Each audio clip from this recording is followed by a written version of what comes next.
Hello, everyone, again. So we'd have a movement that's registered with the IEC to that's behind that individual's idea or vision for the country. Say that again. A movement that does what? So we'd have a registered movement with the Yeah. IEC that's backing that individual's idea or a vision. So you're saying a movement must be registered with the IEC so that people can go into that movement as a collective. All right? All right, clap for her also. Great. Let's go. Okay. We were very frustrated Yeah. because without electoral reform, this is actually an impossible question to answer because you can't back people up realistically and get individuals elected without elect. So, Lawrence, I'm sure I'm with Tessa, I might vote for you, but I've got bad news. You have to be a part of a party. But to the extent that we can get to support individuals, two things are needed to win a campaign. You need to have the skills. You need to know how to run a campaign. So we need schools on how to train campaign managers. And then the second thing is we need a portal where we can raise funds. Without money, you got no campaign. And the compatriot who spoke last on that end, the idea is brilliant. I like it. Great. So we need a crowdfund as well. Great stuff, great stuff, great stuff. Who's next? Who's next? Who's next? Please remember to clap for each other, guys. To support, obviously, we'll have to use the bottom-up approach, well monitored and sustained. Word of mouth and creating social groups for support. Support the collective, can I have this word? Or support the collective idea through forum and through personal will account. Great. All right, next. Okay, so what we basically came up with is a showcasing of leaders we have available who aren't known and are from smaller communities with a proven One track house, everyone. record. One house. One So house. basically, the idea behind this is that in local communities, it's obviously very like transformative leaders that aren't known to the society at large. So basically, showcasing who they are and yeah, so that they can get more support because for national elections, they need more votes than what their local communities can offer. Great stuff. I need a hand. I need hands for Kanya to go to. Run, Kanya, run. 2024 is next week. Afternoon, colleagues. My name is Senami Leshangwane, and our group, we've discussed that how can we get to support a person who's not currently in the electoral politics to be supported. Okay, so this is what we discussed.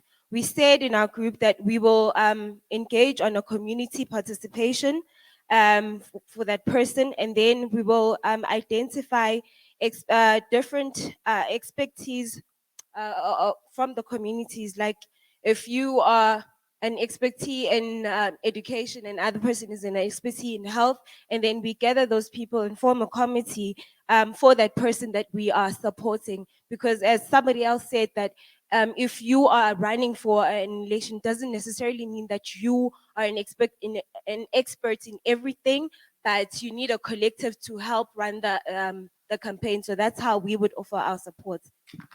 Great stuff.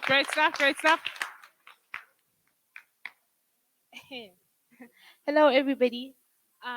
So I'm just gonna try to be quick. So one of the ways we would help to support them will be to make enabling policies surrounding independent candidates. For example, the vote needed for an independent to run shouldn't be equal to those of a party. In that way, they can get more people. We can create a space for them, like an Imbizo, where they can engage with the public so that the public can know what they are offering them without them being affiliated to any kind of party. All right. And then also, Oh, sorry. Siao. One shot. Only because I allowed Betani and you're a woman and equality. Yes, another one is mobilizing along grassroots organization by using the organizations that we already have to help support the individual candidates Right. as activists mostly. All right. If you have the mic, speak. Hello again. So for our group, ours is to enforce and exercise the Concord judgment that allows independent candidates to stand for election. Ordinary South Africans must then contribute towards this person's manifesto. I support the statement from the previous speaker. Then we are leveraging the expertise and the different many talents. And then social justice actors need to rally and support these kind of leaders that will be elected through their constituencies and through movement building. And I believe this is what we're also doing here. We will then need resource mobilization, for this cohort of people through different funding schemes. And I think the most important scheme to support such people is to actually allow ordinary South Africans to donate towards this person's manifesto. All Your right. 10 rands, your 20 rands, but also having vulnerable groups donate towards this manifesto, but other civil society associations. Got you. So one of the things that NSA didn't say earlier is they run an operation that has 150 full-time staff, but their funding comes from the people who participate in their work. And we need to create a culture of small money towards politics. We must create the culture of small money. We must create the culture of small money. 5 rand is a lot, it's enough. 20 rand is a lot, it's enough. 200 rand is a lot, it's enough. 1,000 rand is a lot, it's enough. If you can do 20, great. If you can do 1 million, we love it. But I would rather 1,000,000 rands from 1,000,000 people than 1,000,000 from one person.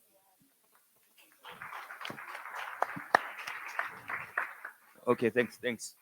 Let's go. Yeah, we discussed various issues, but some of them they've already said it. But So tell us the one that's not been said.